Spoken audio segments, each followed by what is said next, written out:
been a long day and I know you're tired, but I just have to tell you how much I love you.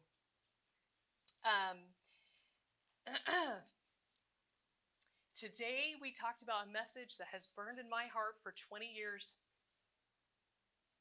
And I have searched and struggled and studied to try to understand this, first for myself and then for my family, and eventually for as many people as can and will listen. It is a lost, these are lost truths, and they must be restored. And it is up to us to band together and restore them. I had an experience a few years ago. I don't know if you've seen the movie God's Not Dead.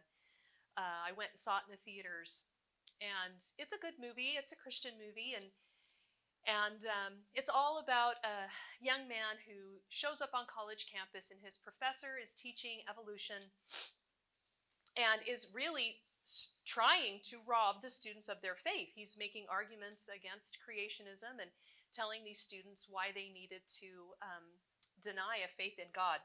And so it's an interesting journey. It's worth watching.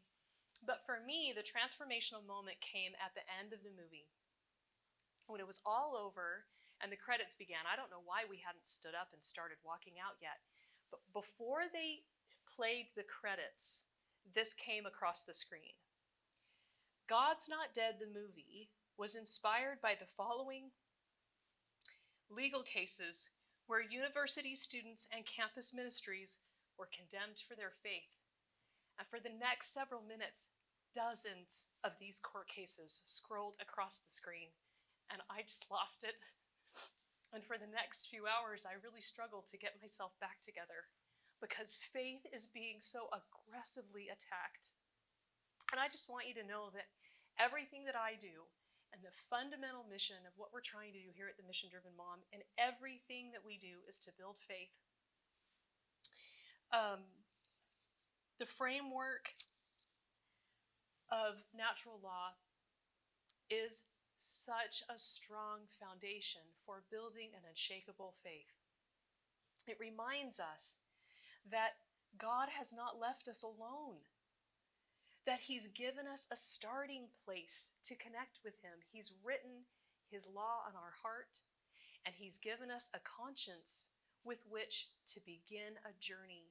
And then He gave us this free will that we get to use to decide how much we're going to cultivate and educate that conscience to connect with Him and let Him reveal His laws to us so that we can partner with Him in the missions that He has for us in our lives.